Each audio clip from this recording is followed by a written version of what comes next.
15장 4절입니다. 네, 우리 한 절 말씀이니까 한 목소리로 우리 읽도록 하겠습니다. 같이 읽겠습니다. 시작. 내 안에 거하라 나도 너희 안에 거하리라. 가지가 포도나무에 붙어 있지 아니하면 스스로 열매를 맺을 수 없음 같이 너희도 내 안에 있지 아니하면 그러하리라. 아멘. 네, 이제 잠시 영상을 보신 후에 홍희 송사님 나오셔서 나의 안에 거하라는 제목으로 말씀 전해 주실 때 큰 은혜 받으시길 바라겠습니다. 잠시 영상 보시겠습니다.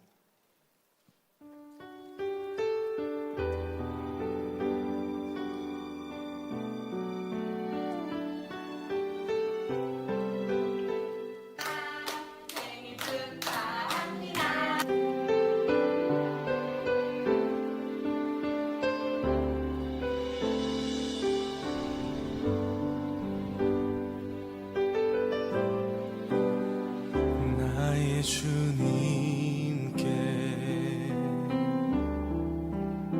찬양 드리며 그 크신 사랑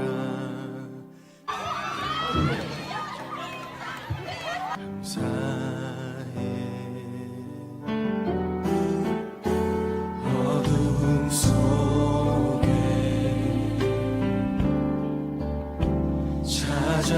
찾아오셔서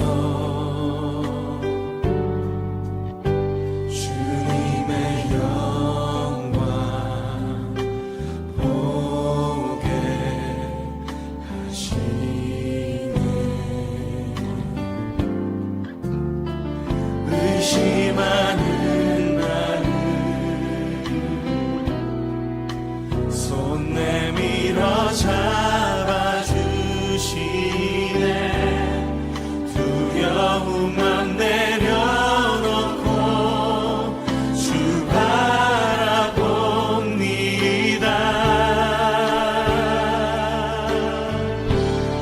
주님을 보게 하소서. 나를 붙드소서. 내 뜻과 생각 내려놓고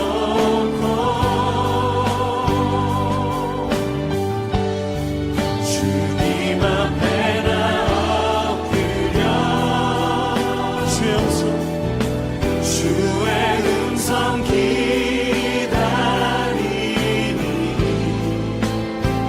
나를 부르실 때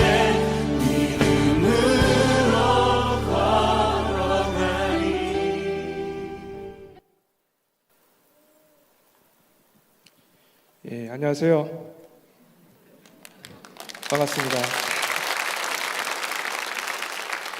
제가 오늘 처음 성전에 방문했어요. 새로운 성전에. 작년에는 완공되기 전에 한번 방문했었는데 완공되고 난 후에는 처음 온 것 같고 또 이렇게 처음 온 날 또 설교를 시켜주셔가지고 너무 감사하고 영광드립니다. 아직도 제 기억엔 마평동이 있는데 이렇게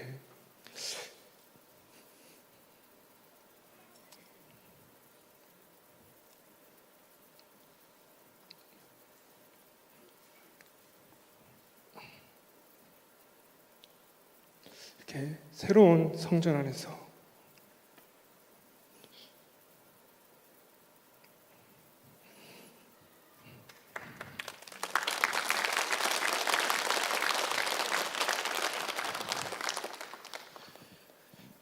예배 드리는 게 얼마나 영광인지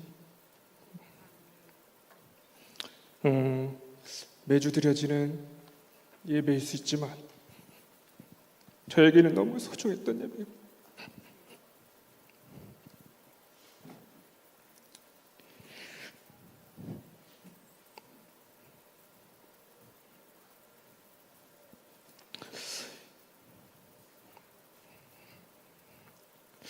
지난 사역 동안에 얼마나 예배를 사모했는지 이 자리에 서니까 다시 한번 깨닫게 되는 것 같습니다.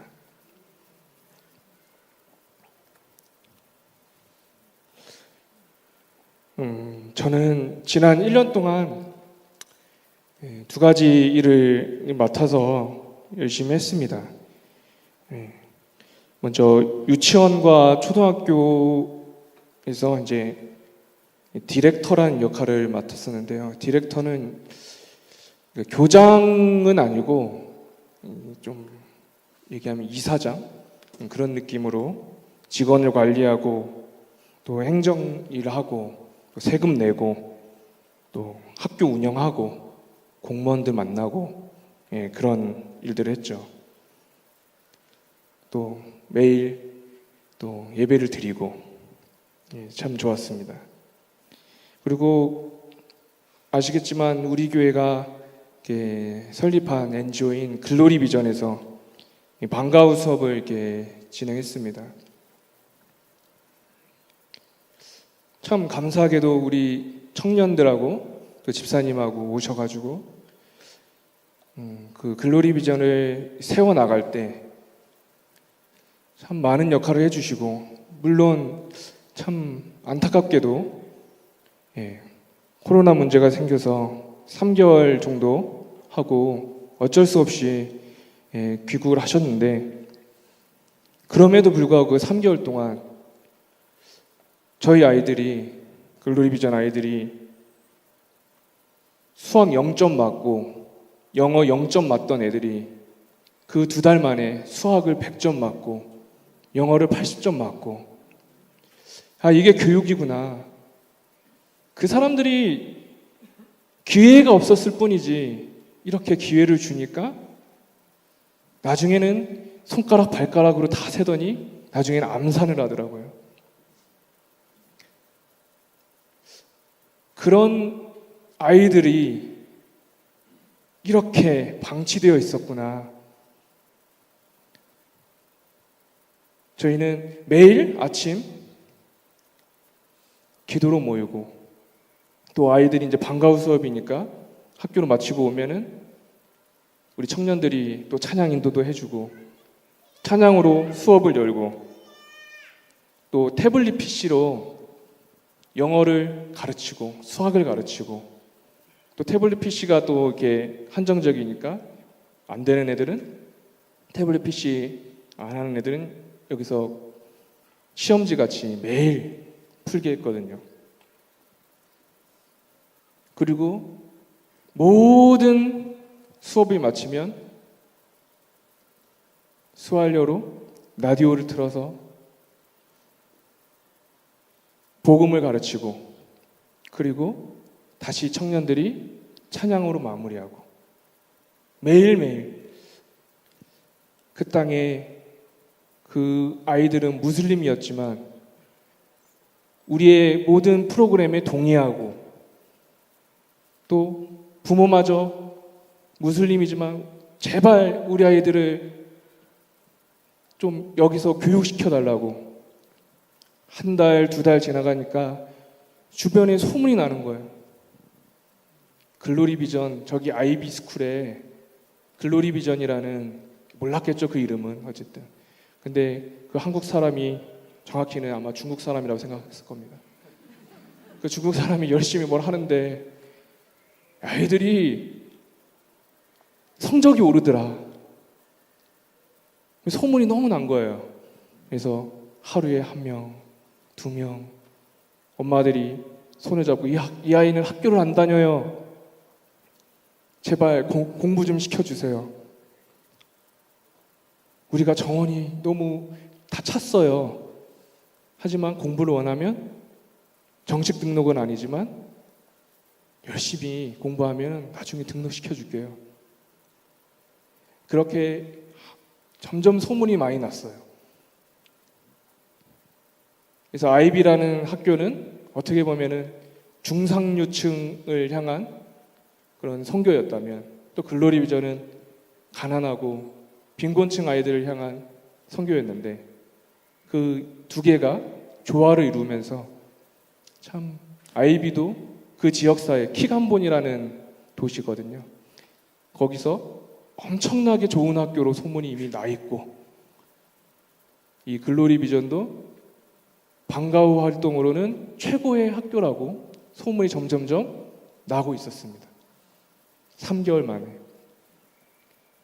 그러던 중에 3월 12일 날 교육부에서 지침이 내려옵니다. 모든 학교는 문을 닫아라. 그리고 3월 13일 날 모든 대학교도 문을 닫아라. 그 이유는 코로나 때문이죠. 그래서 저는 방과 활동을 이제 이어가고 싶었는데 하면 안 된다. 그래서 그 아이들과 변변치 않은 인사조차 못한 채 그 사역이 일시 중단되게 됐습니다. 그리고 사태는 계속 심각해져 가는 거예요. 언론 발표와 체감 지수가 달랐어요. 여러분, 탄자니아는 공산주의 국가입니다. 제가 11월 30일부터 비자를 받기 위해서 많은 노력을 했는데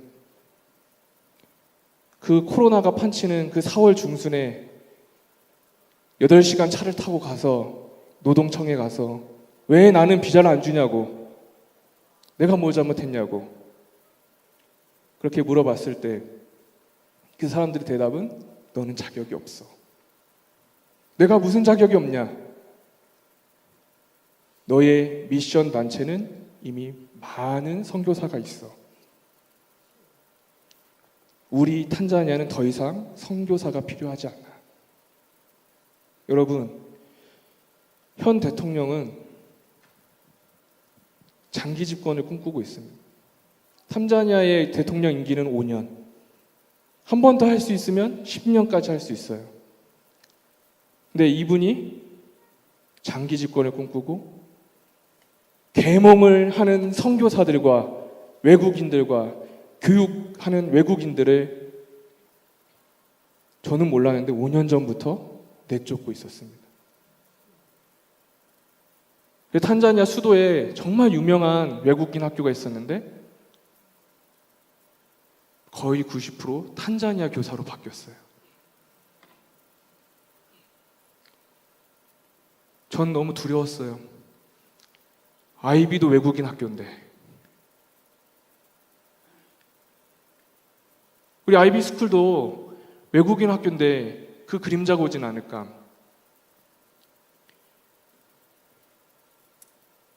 교육부에서 감사가 오겠다고 통지가 왔습니다. 제가 선교사님들한테 의견을 물었습니다. 선교사님들, 교육부가 와가지고 뭐라고 할 것 같은데 어떻게 해야 될까요? 세게 나가세요. 그래서 실제로 왔는데 세게 나갔습니다. 뭘 계속 부족하느니, 뭐가 풀을 안 뱉다느니, 막 이런 교육의 핵심적인 거 외의 것들로 공격을 막 했습니다. 그래서 제가 가만히 듣고 있다가 한 말이 뭐냐면, 이 학교 운영하는데 돈이 당신 주머니에서 나옵니까? 이건 내 주머니에서 나오는 거예요. 그리고 우리 교회가 하는 거예요. 그러면서 그냥 강경하게 했습니다. 바로 옆에 있는 외국인 학교는 문을 닫았습니다. 하지만 저희 학교는 정말 하나님의 은혜로 문을 안 닫게 되었어요. 그건 성도님들이 기도해 주셨기 때문입니다. 외국인의 재산, 외국인 학교, 그 모든 것을 지금 가져가기 위해서 법을 상당히 많이 바꿔놓았습니다. 그리고 그 법안에 제가 걸린 거예요. 그래서 제가 탄자니아 한인사회에서 엄청 유명해졌어요. 거절당한 1호 선교사로. 어딜 가나 아이고 소식 들었어요. 그런데 그 운명이 저로 시작해서 줄줄이 지금 모든 외국인 선교사님들이 지금 비자를 거부당하고 있습니다.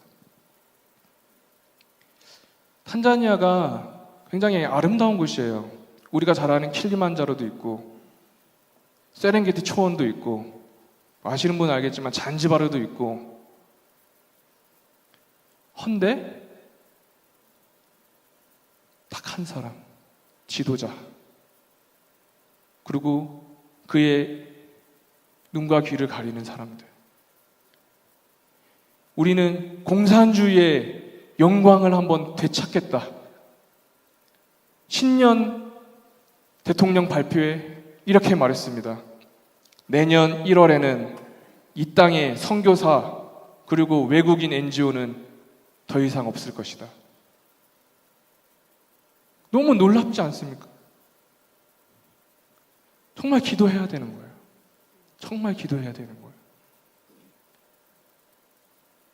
물론 그들이 최소한은 갖춰놓은 법이 있어요. 그 법만 잘 지키면 그래도 유지는 할 수 있습니다. 근데 갑작스럽게 지키기에는 좀 가혹해요. 그래서 지금 이 현재의 상황 가운데 할 수 있는 최선의 방법은 기다리고 기도하는 거더라고요. 제가 5월 18일자로 최선의 노력을 다 했는데도 불구하고 비자가 끝나게 됐습니다. 나에게 기회를 더 달라, 기회를 더 달라 말했지만 그분들은 별로 이렇게 반응이 없었어요. 우리가 아는 이 IB 학교와 또 글로리 비전이 탄자니아에 있는데 앞으로 이 탄자니아가 어떻게 되려고 그럴까 되게 있으면서도 고민이 많이 되고, 이 나라 국민들을 생각하니까 너무 불쌍했어요. 대통령이 올해부터 우리는 무상교육을 실시합니다. 모든 초등학생들이 그 열악한 초등학교로 갔습니다. 하지만 책상도 없고요, 칠판도 없고요, 걸상도 없고, 화장실도 없고, 교실도 없어요. 우리가 생각하는 그런 게 아니에요. 형광등도 없어요.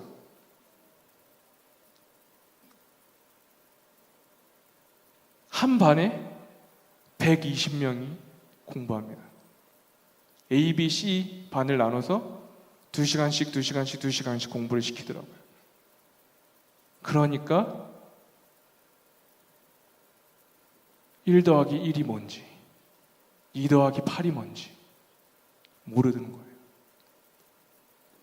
거기서 더불어서 초등학교 갔더니 공부를 안 가르치는 거예요. 교사들은 공무원이기 때문에 출근을 잘 하지 않습니다. 우리나라는 그러면 안 되잖아요. 근데 거기는 교사가 학교에 출근 안 하는 게 미덕이더라고요. 안 와요. 오더라도 한 1시간 가르치고 그냥 칠판에 막 쓴 다음에 베껴 하고 딱 가버립니다.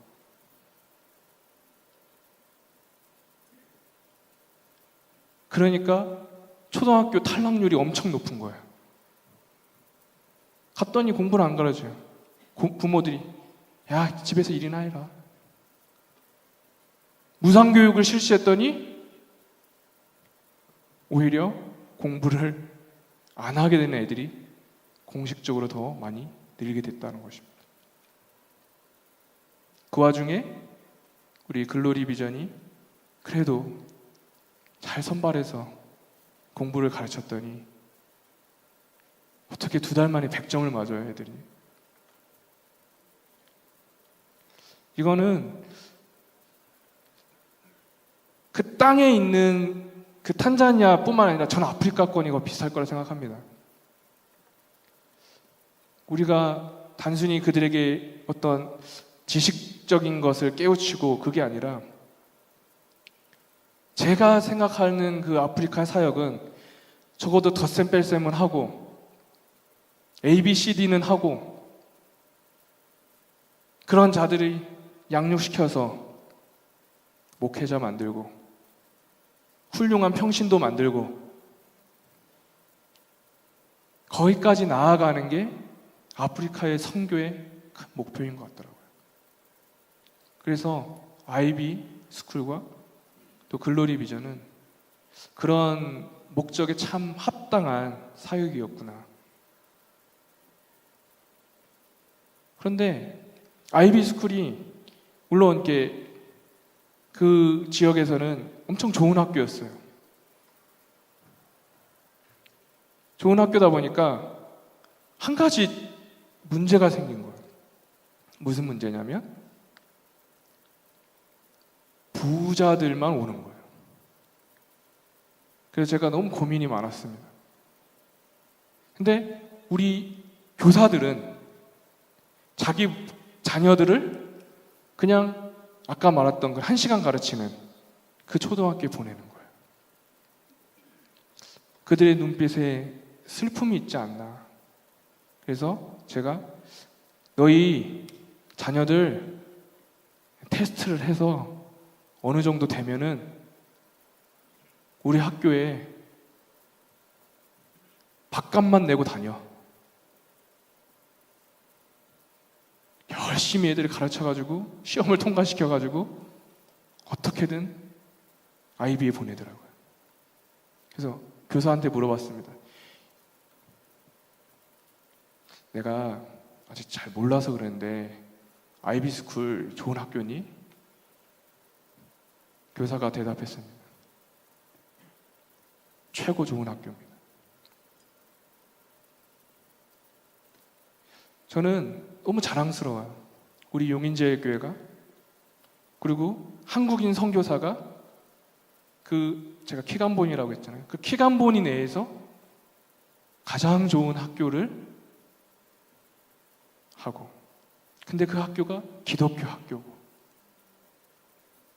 그리고 그 아이들이 자라나서 분명히 목사님이 되고 훌륭한 평신도가 되고 저는 그것이 너무나 가슴 뜨겁고 귀한 일인 것 같아요. 그리고 우리 글로리 비전 아이들 집에 가보면 집이 아니에요. 하지만 어느 나라나 부모는 아이들을 사랑하죠. 가진 건 없지만 내 자식은 잘 됐으면 좋겠다. 이게 바로 우리 한국의 우리 부모님 세대 얘기 아닙니까? 탄자니아도 똑같아요. 제가 외국인이고 기독교인이고 심지어 목사인데도 불구하고 목사님, 우린 당신이 필요합니다. 우리는 이 사역이 필요합니다. 그들에게 필요한 사역을 한다는 것이 얼마나 기쁜 일이고 영광된 일인지 저는 우리 용인제일교회가 앞으로도 이 귀한 사역을 계속 이어가기를 간절히 소망합니다. 정말 귀한 사역이에요. 단순히 선교가 아니라 한 가정을 살리고 한 아이를 살리고 그 국가를 바꾸는 귀한 일인 줄 믿습니다. 저는 우리 성도님들이 더욱더 기도해 주셔서 IB 스쿨과 글로리 비전 더욱더 하나님께 크게 쓰임 받기를 간절히 소망합니다. 우리 글로리 비전 애들은요 출생 등록증이 없어요. 근데 법이 바뀌어서 출생 등록증을 안 가지면 중학교에 갈 수 없습니다. 막 법을 막 바꾸니까 막 적응이 안 돼요. 그래서 저희가 그 아이들에게 출생 등록증을 만들어 줬어요. 한 2주 걸리거든요. 근데 그 2주의 시간도 그 비용이 없고 또 행정 절차가 너무 복잡하니까 부모님들이 출생 등록을 포기하는 거예요. 그러면 중학교는 못 가요. 그럼 걔네는 어디로 가요? 길로 가는 거죠. 그래서 출생 등록증을 만들어주고 그 부모를 불러서 등록증을 주면서 이 아이를 반드시 중학교에 보내주세요. 만약에 보내지 않을 거라면 주지 않습니다. 그러면 그 부모가 무조건 감사합니다 감사하면서 출생등록증을 받아갑니다. 말은 뭐 2주 걸린다고 하는데 실제로 한 2달 걸리거든요. 그걸 참 우리 직원이 꼼꼼하게 처리해서 잘 처리하고 또 줄 때 얼마나 기쁜지. 등록증 받으면서도 아이들이 찡그리지 않고 환하게 웃을 때 이게 얼마나 저의 마음속도 기쁜지. 그런 사역이 앞으로도 계속 이어져 나가기를 간절히 소망합니다.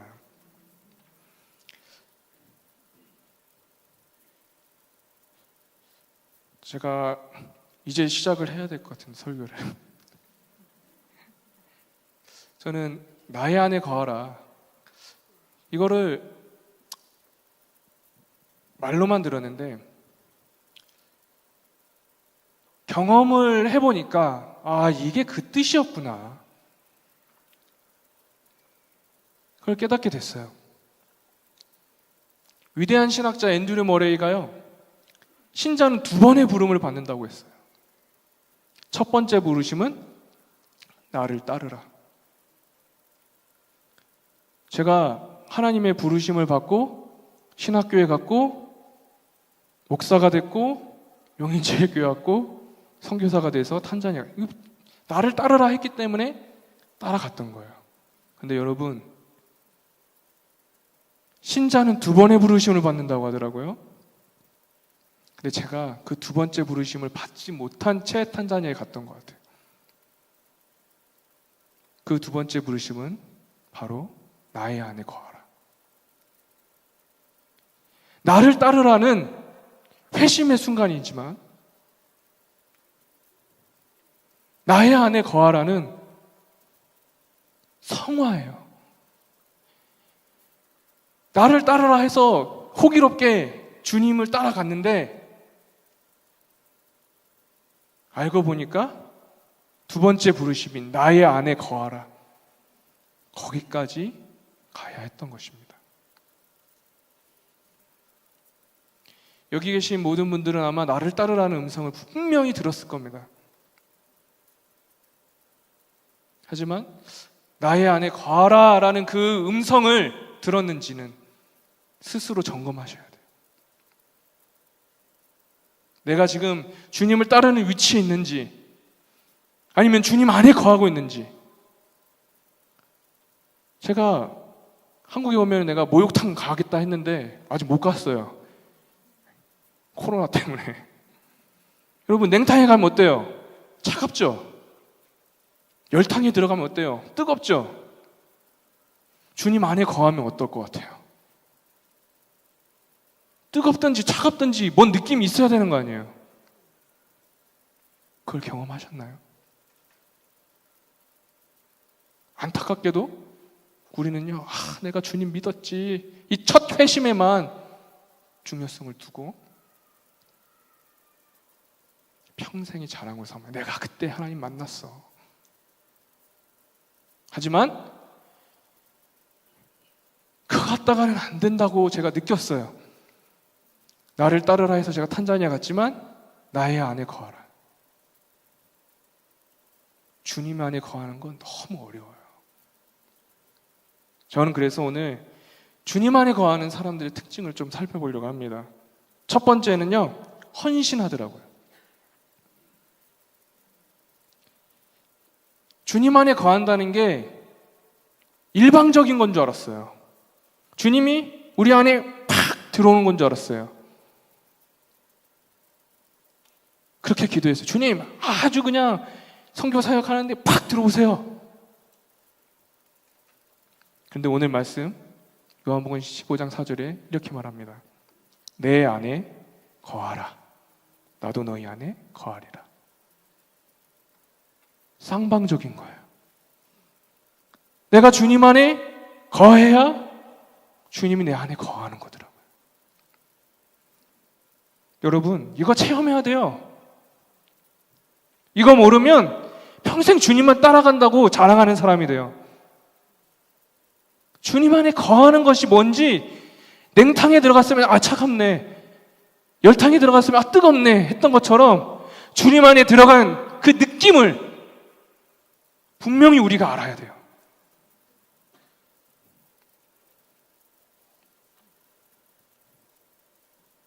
주님이 우리 안에 임하신다? 그만큼 큰 헌신이 어디 있어요? 하나님이 인간이 되셔서 오신 그 낮아지심과 성령님이 이 더러운 내 마음에 들어오시는 그 임재가 그냥 이루어지는 게 아니고 내 안에 더럽고 추악한 것들 다 헤집고 다 불태우는 성령의 역사가 있어야만 그게 거하는 삶의 시작이 된다는 거예요. 그런데 우리는 주님을 따르고 있습니다 말하면서도 주님 안에 거하지 않아요.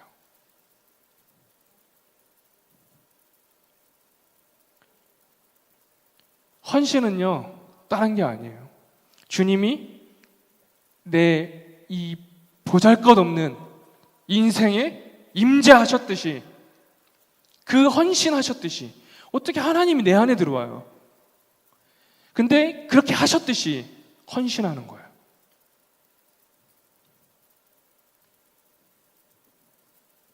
그런데 예수님을 따르는 자는요, 끝까지 헌신을 안 합니다. 12제자의 모습을 볼까요? 서로가 높아지려고 했어요. 하나님, 예수님, 우리가 천국에 가거든 이쪽 편에 앉고 싶어요, 저쪽 편에 앉고 싶어요. 서로 싸웠습니다. 헌신은 없었고 높아지려고만 했다는 거예요. 제가 갔더니 제가 디렉터래요. 대빵이래요.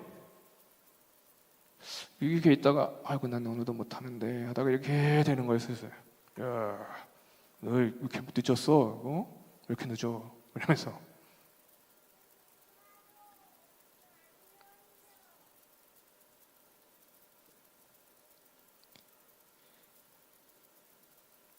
우리가 이미 주님을 따를 때 버린 게 많다고 생각할지 몰라요. 많은 사람들이 나는 이미 주님을 만난 후에는 많은 걸 버렸습니다. 저도 탄자니아 갈 때는 뭐 버린 게 있겠죠. 일단은 빠른 인터넷. 탄자니아는 뭐 메일을 못 보내겠어요. 카톡도 안 가. 그리고 동네 병원. 애들이 코 주줄리면 동네 병원 가잖아요, 한국은. 거기는 이제 일단 약 먹이고. 또, 한국 오니까 이렇게 먹을 게 이렇게 참 많더라고요. 라면 특히, 그쵸? 중국성 마트에 가가지고, 중국 마트에 가서 봤더니, 코로나 사태로 인해서 나도 라면을 한번 사자 했더니 갔더니 이미 사재기 다 했더라고요. 또, 제가 포기한 거, 친구와 또 가족들. 저희 어머니가 저를 만나더니 그래요. 야야, 다시는 가지 마라. 제가 속으로 말했습니다. 엄마, 우린 천국에서 만날 거야.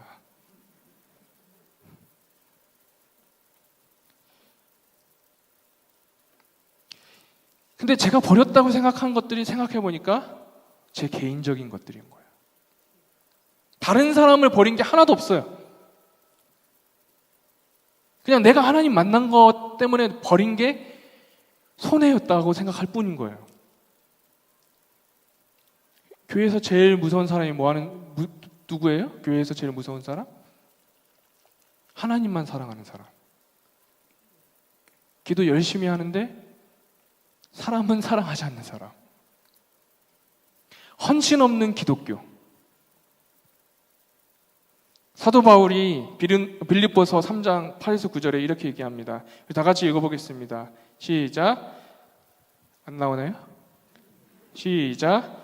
또한 모든 것을 해로 여김은 내 주 그리스도 예수를 아는 지식이 가장 고상하기 때문이라.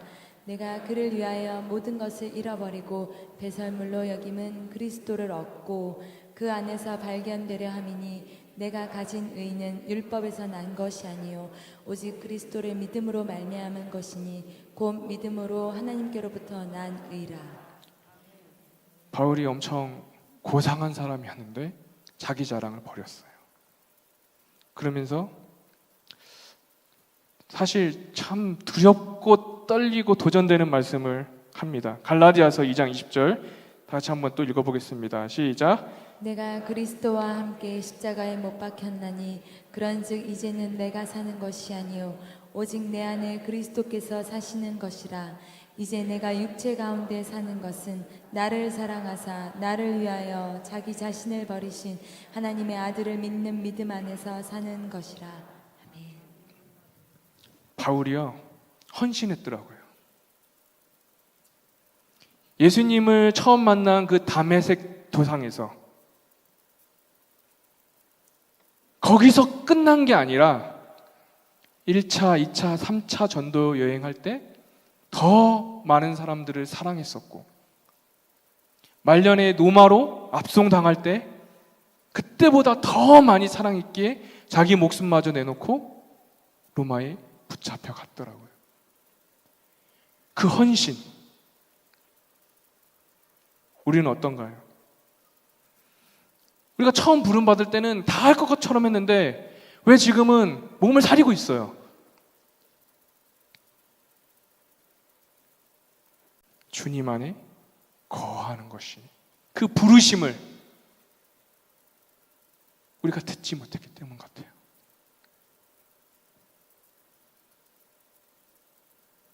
탄자니아 사람들이 헌신에 대한 그 어떤 훈련이 약하더라고요. 교육청에서 이제 감사가 온다고 해가지고 일주일 전부터 국기개양대 만들고 뭐 요구하는 거를 다 이게 하느라고 막 바빴어요. 뭐 책도 사야 되고 뭐도 해야 되고 뭐 비누도 설치해야 되고 막 그러더라고요. 근데 우리 교장이 자기는 임신을 해서 못한대요. 준비를 못한대요. 그리고 안 나와요. 휴가 쓰고. 그래서 넌 잘렸다 이제. 내가 너를 두고 보겠다. 그런데 초등학교 1학년, 2학년 교사가 우리로 말하면 서울대 나온 사람들이거든요. 쉬는 날에도 나오고 그 이만한 서류를 손으로 일일이 써가면서 다 하더라고요. 토요일도 나오고 주일날 예배 갔다 와서도 하고 그렇게 헌신한 덕분에 우리 학교가 좋은 학교라고 인정을 받았더라고요. 헌신은 많이 하지 않더라고요. 우리 아이비 스쿨이 20명의 교사가 있거든요. 그 중에 딱 2명 헌신하더라고요. 근데 그 2명 때문에 전체가 살더라고요. 여러분이 그 헌신하는 2명이 돼야 되지 않겠습니까? 그 2명 아니었으면 아찔해요. 아찔했어요.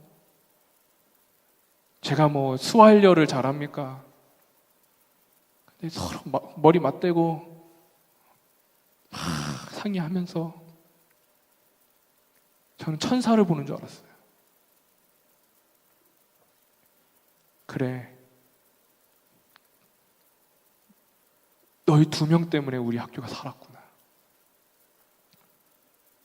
헌신은요 딴 게 아니에요. 그 2명은요 같은 교회 다녀요. 제가 그 2명 다니는 교회에 신방 갔었어요. 주일날 예배를. 주일날 예배 왜 3시간씩 드려요? 찬양 한 1시간 하고 말씀 한 30분 하고 광고 한 1시간 하고 또 찬양하고 끝나더라고요. 아, 광고를 왜 이렇게 오래 하는지. 그래서 이제 그 교회 담임 목사님한테 이제 만나서 이 두 명은 보아라고, 우리 학교의 보아라고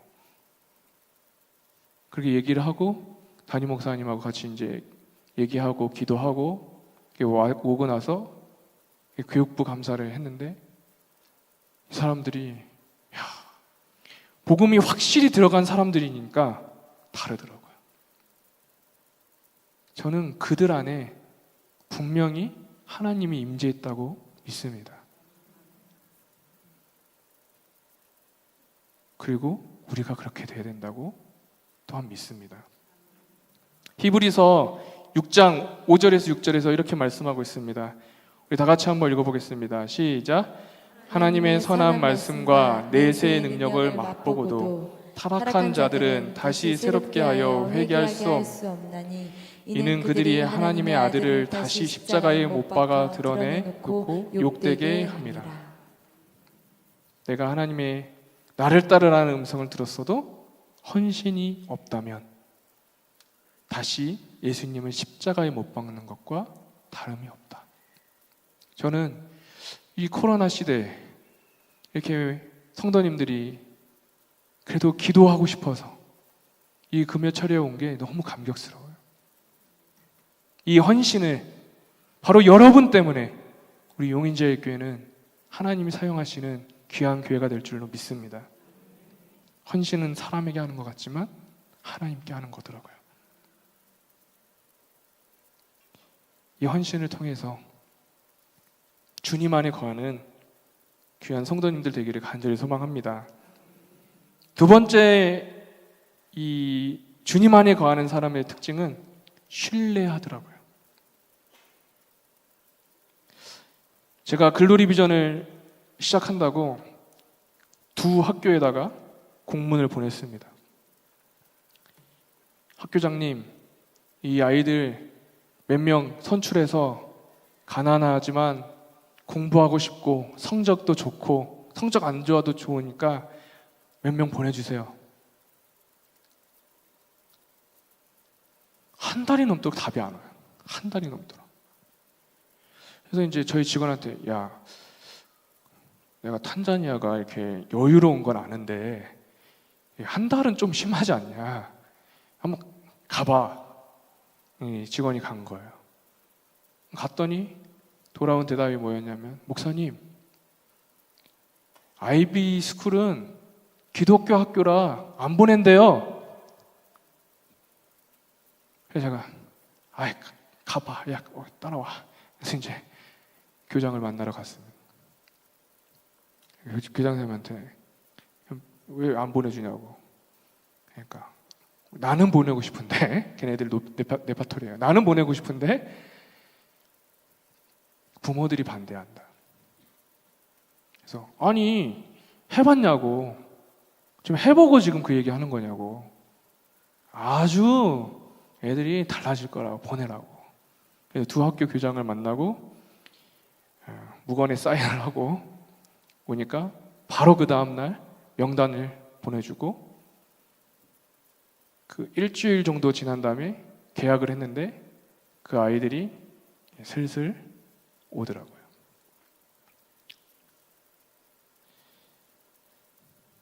근데 제 마음속에 아직도 두려움이 있었어요. 학교장은 승인은 했으나 분명 무슬림 부모는 반대할 것이다. 그래서 편지를 보냈어요. 우리 글로리 비전은 이런 사업을 합니다. 영어도 가르쳐주고 수학도 가르쳐주고 만들기도 하고 음악도 가르쳐주고 또 축구도 하고 또 출생등록증도 만들어주고 앞으로 건강보험 만들어서 아이들 무료로 병원 갈 수 있는 시스템을 만들어 놓겠습니다.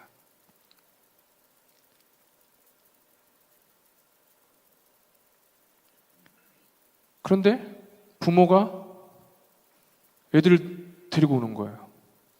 저는 너무 깜짝 놀랐어요. 아, 이거 따지러 왔구나 지금. 저건 따지러 온 거다. 저 모양새가 중요한 일이 있을 때 탄자니아 사람들은 옷을 쫙 빼입고 오거든요. 아, 저건 따지러 왔다 지금. 근데 뭐라고 얘기하냐면, 목사님, 제가 목사인 줄 알더라고요. 목사님, 우리 아이가 멍청해요. 얘가 2번이나 유급했어요. 공부 제대로 가르쳐주세요. 치맛바람을 하더라니까요.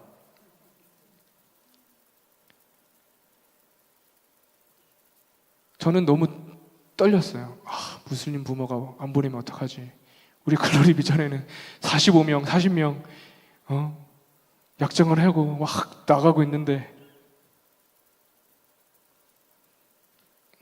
제가 뭐 한 거예요? 신뢰를 못 한 거예요, 하나님을. 그런데 부모가 와서 먼저 이 아이를 잘 교육해달라고.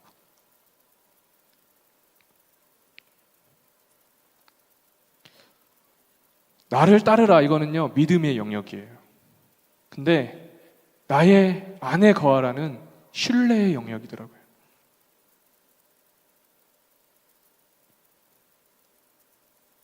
그냥 내 생각, 내 느낌, 주님 안에 거할 때 그 느낌이 아니에요. 그냥 내 생각, 내 느낌대로 하기 때문에 주님을 신뢰할 수가 없는 거더라고요. 많은 사람들이 회심의 순간에만 멈춰 있고 그 은혜가 지속될 거라고 생각을 해요. 아니에요. 그때는 그때의 은혜고 지금은 지금의 은혜가 필요한 거예요. 야고보서 1장 26절 이렇게 말하고 있습니다. 누구든지 스스로 경건하다 생각하며 자기 혀를 재갈 물리지 아니하고 자기 마음을 속이면 이 사람의 경건은 헛것이라. 바리새인들을 보세요.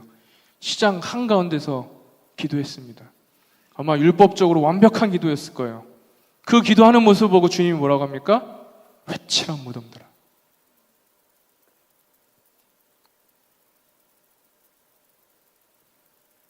한 번도 바리새인은 주님 안에 거한 적이 없다는 거예요.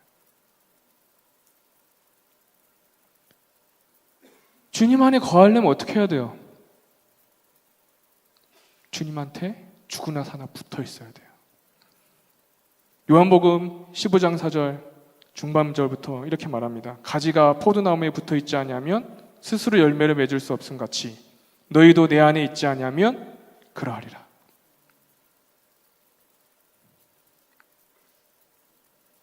저희 이모부가 포도 농장을 하시는데 그렇게 가지치기를 하더라고요. 그래서 이모부 왜 이렇게 아깝게 가지 쳐요? 저기서 포도가 열릴 텐데. 저희 이모부가 말씀하십니다. 가지를 쳐야 당도가 높아진다.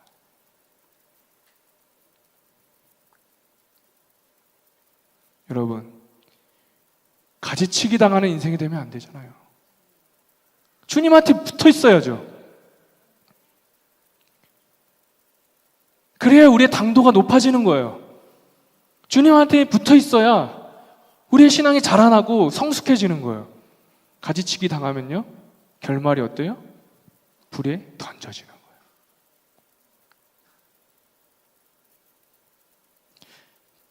제가 2년, 3년 되는 이 시간 동안, 선교하는 시간 동안 주님 앞에, 주님께 붙어 있었을까?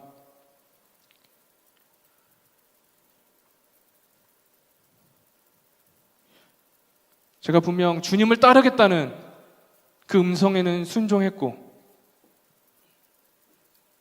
그리고 선교사가 됐고, 심지어 그래 내가 주님을 따라서 선교사가 됐다, 이 자부심도 있었고, 그래 주님이 나를 부르셨으니까 내가 이 선교지에 있지, 그런 자기 위안도 있었는데요, 거기서만 머물러 있다 보면 주님이 동행하신다는 느낌을 받을 수가 없더라고요. 어느 순간 정신 차리고 보면은 내 계획과 내 생각대로 흘러가고 있는 거예요. 아까 마지막 찬양 주님 홀로 영광 받으소서. 나로 인해서 이렇게 주님이 영광 받는다는 그런 감격이 날마다 있어야 되는데 떨어진 가지치기 당한 신세가 점점점 되어가다 보니까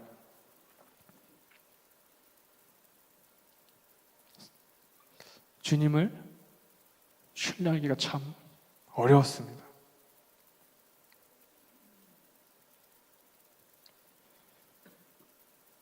교육부 감사가 마치고 학부모 전체 회의를 하라는 거예요. 교육부에서 학부모의 불만을 수렴하라는 거예요. 목적이 아니 모여서 좋은 얘기만 해도 지금 모자를 파네. 불만을 수렴하라는 거예요. 그러면 이제 탄자니아 사람들은 발언을 하면은 기본 한 사람이 30분씩 하거든요. 큰일 났다. 일주일 전부터 잠이 안 오는 거예요. 게다가 그 불만을 토로할 때는 굉장히 빠르게 얘기하거든요. 내가 저 스왈리어를 들을 수 있을까? 게다가 이제 교육부 전체 회의가 이제 열렸어요. 목사님, 왜 차가 그렇게 맨날 이렇게 후집니까? 뭘 후져? 맨날 그 빗길을 뚫고 물엉덩이 다니니까 맨날 고장 나서 그런 거지. 뭐 그런 것부터 해서 막 얘기를 하더라고요. 그때만 해도 하나님 내가 뭘 어떻게 해야 될까요? 막 이러고 있는데 멍하니 시간을 보내니까 자기들끼리 막 얘기하더니 결론 맺고 가더라고요. 아, 내가 할 게 하나도 없었구나. 그냥 나는 한국말로 주님 도와주세요. 이것만 하면 되는 거였구나. 아주 좋게 끝났어요, 회의가. 말도 잘 안 통하는 나라에서 문화도 다른데 제가 뭘 할 수 있다고 자신했던 게 하나님을 신뢰하지 않았다는 증거였잖아요. 신뢰라는 것은 하나님께 붙들린 거예요. 같이 붙어 있어야 당도가 높아진다니까요. 근데 이게 참 쉽진 않았어요. 인간은 지치거든요. 그래서 화가 나고 짜증도 나고. 이스라엘 백성이 출애굽하고 광야를 걸어갔습니다. 나를 따르라 그 음성에 순종해서 광야를 걸어갔습니다. 하지만 그들은 가나안 땅에 들어가지 못했어요.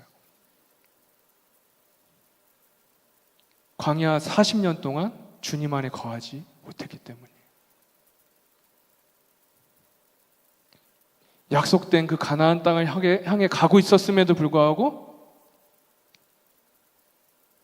주님을 신뢰하지 않았어. 주님 안에 거하지 않았어. 고기가 없네. 쓴물 먹기 싫으네. 마늘이 없네. 부추가 없네. 결정적으로 불뱀에 물렸는데 야, 이 노뱀만 보면 살아. 눈을 고개를 들어서 바라봐. 해도 끝까지 안 바라보고 죽는 사람이 있었다는 거예요. 신뢰하지 않았기 때문에. 여러분, 광야에 내일이 있을까요?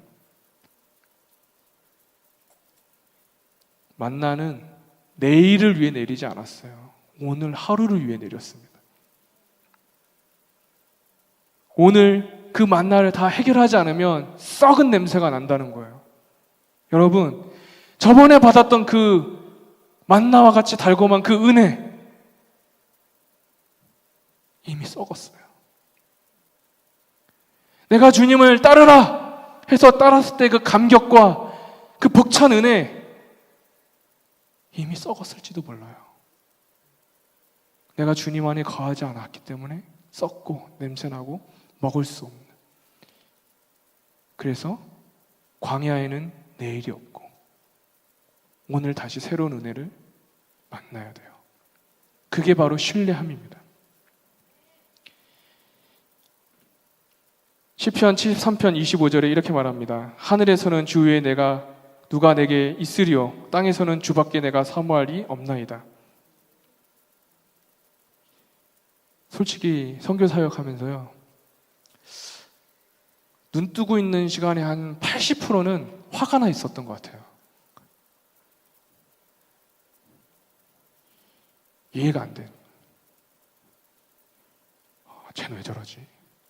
공무원들은 왜 그러지? 경찰은 왜 그러지? 눈 떠 있는 시간에 한 80%는 화가 나 있더라고요, 제가. 안 그래도 제가 화가 많은데.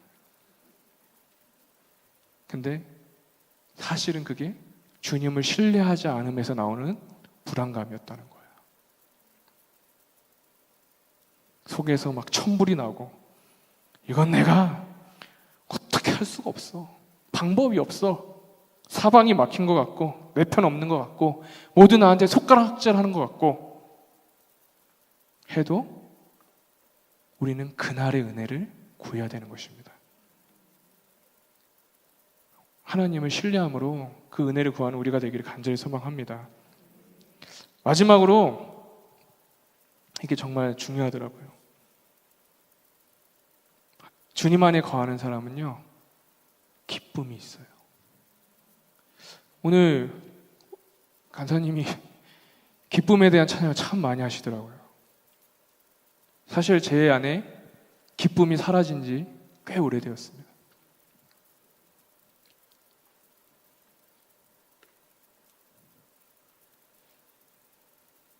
기독교인이 선교사고 하면 맨날 기쁠 줄 알았어요. 근데 아까도 얘기했듯이 눈 떠 있는 시간에 한 80%는 화가 나 있는 거예요.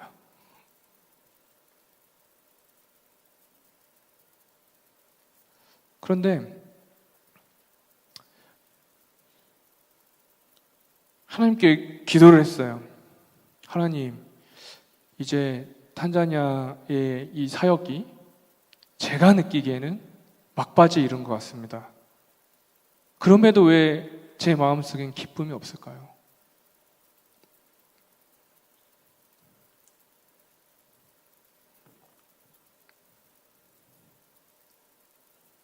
사소한 것 하나가 다 화가 나는 거예요.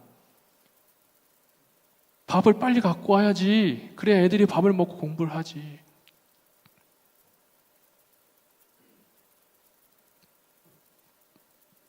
막판에는 비자가 안 나오고,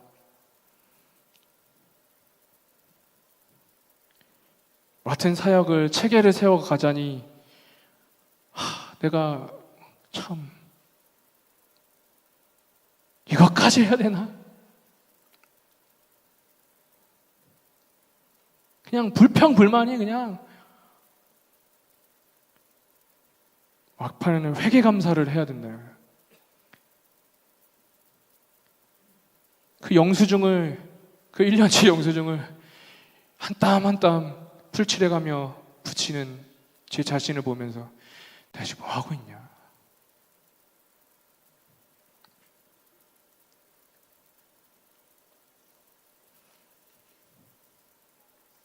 근데 기도를 이렇게 하면서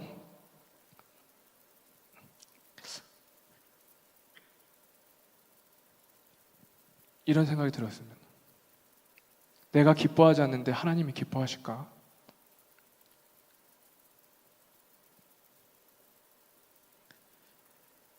나라는 사람을 주님 홀로 영광 받으소서 그거 하라고 보냈는데 내가 지금 여기서 화나고 짜증나고 내가 지금 이거 하고 있나? 이렇게 하고 있을 때 하나님이 기뻐하실까? 하나님의 천국은 이미 임했고 우리가 그 아직 임하지 않은 천국을 기다리고 있는 중인데 그러면 천국이 임했으면 우리가 기뻐해야 되는데 왜 나는 안 기쁘지? 간단해요. 제가 나의 안에 거하라는 그 음성을 듣지 못했기 때문에. 신앙생활이 날마다 즐겁던가요? 저 인간만 없으면. 왜 저래? 아니에요. 주님 안에 우리가 거하지 못했기 때문에 다른 말로 성령이 내 안에 임재하지 못했기 때문에 우리가 기쁨을 잃어버렸던 거더라고요. 여러분은 나의 안에 거하라는 그 부르심에 응답하셨나요? 나를 따르라는 음성을 들었기 때문에 분명 이 자리에 있다고 제가 말씀드렸어요. 하지만 나의 안에 거하라는 그 두 번째 부르심에 응답하셨나요?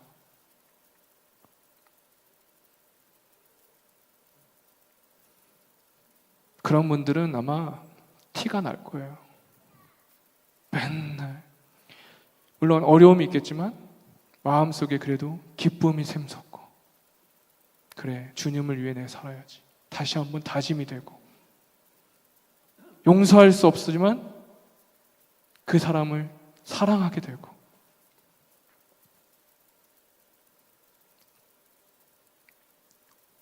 오늘 말씀 읽지 않았지만 요한복음 15장 11절에 내가 이것을 너희에게 이름은 내 기쁨이 너희 안에 있어 너희 기쁨을 충만하게 함이라. 하나님이 그 기쁨이 있는 곳이 천국이에요. 천국. 주님 안에 거하는 사람만 천국 백성인 거예요. 이미 천국은 임했는데 여전히 기쁨이 없고 그렇게 살고 있다면 이미 임한 그 천국을 경험하는 삶이 아니라 나의 안에 거하라는 그 부르심을 받은 사람들이 아니라 그 썩어가는 만날, 그 옛날에 만났던 그 은혜가 아직도 나에게 영양가 있는 거라고 생각하는 그 착각이 있다는 거예요.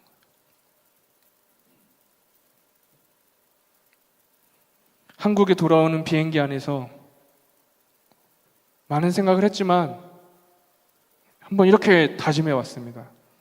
이제부터는 좀 기쁘게 살자. 아프리카 사람들 늘 웃어요. 그 사람들이 웃을 환경이라 웃는 게 아니에요. 제가 인천공항에 탁 내렸는데 여러분 모르시죠? 우리나라 선진국이더라고요. 엄청난 선진국이더라고요.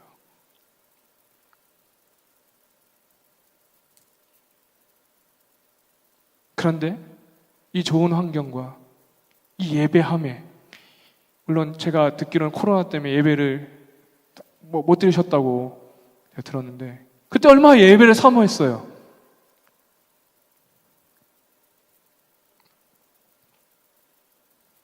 저는 여러분이 다시 주님 안에 거하라는, 나의 안에 거하라는 그 분명한 음성을 듣고 기쁨을 되찾기를 간절히 소망합니다. 로마서 15장 13절 이렇게 말합니다. 소망의 하나님이 모든 기쁨과 평강을 믿음 안에서 너희에게 충만하게 하사 성령의 능력으로 소망이 넘치게 하시기를 원하노라. 내가 하나님을 처음 만났을 때의 그 기쁨보다 지금 신앙생활을 해 나가고 있는 이 상황 가운데 더 기뻐해야 된다는 거예요. 교회 오는 것이 그렇게 싫고, 정말 가기 싫고, 봉사하는 것이 막 부담되고 죽겠고, 에라이 막 뛰쳐나가고 싶고, 탄자니아에서 제 모습이죠. 그럴 때 기쁨을 되찾게 해달라고 한번 기도해 보시기 바랍니다. 빌립보서 4장 4절, 주 안에서 항상 기뻐하라. 내가 다시 말하노니 기뻐하라. 우리는 주님 밖에서는 기쁨을 찾을 수가 없대요. 오직 주님 안에서만 기뻐할 수 있다고 합니다. 그게 신앙이고 그것이 나의 안에 거하라는 그 하나님의 음성을 들은 사람들의 모습이라는 것입니다. 주님 안에 있으면 기쁨을 누립니다. 혹시 기쁨을 잃어버렸다고 생각하는 분들, 주님의 나의 안에 거하라는 그 음성을 오늘 꼭 들으시길 바랍니다. 주님 밖에서 말고 이 안에서 오늘 그 음성에 순종하시길 바랍니다. 그들에게 하나님은 분명히 임하신 줄로 믿습니다. 말씀을 마치겠습니다. 여러분 기도 덕분에 이렇게 잘 왔습니다. 그리고 다시 갈 준비를 합니다. 우리 부모님은 야 가지 마라. 하지만 우리는 천국에서 만날 수 있잖아요. 여러분 예수 잘 믿어야 저 천국에서 만나는 거예요. 주님 안에 거하는 사람들, 그 부르심을 받은 사람들은 헌신해요. 여러분 헌신하십시오. 주님 안에 거하라. 그 부르심을 받은 사람들은 신뢰합니다. 하나님만 신뢰하십시오. 나의 안에 거하라. 그 부르심을 받은 사람들은 기뻐합니다. 여러분 기뻐하십시오. 주님 나라 이미 임했습니다. 나를 따라 하실 때 그 순종도 참 중요했지만 나의 안에 거하라는 그 순종 또한 우리가 이제 해야 됩니다. 그 부르심에 응답받는 우리가 되기를 간절히 소망합니다.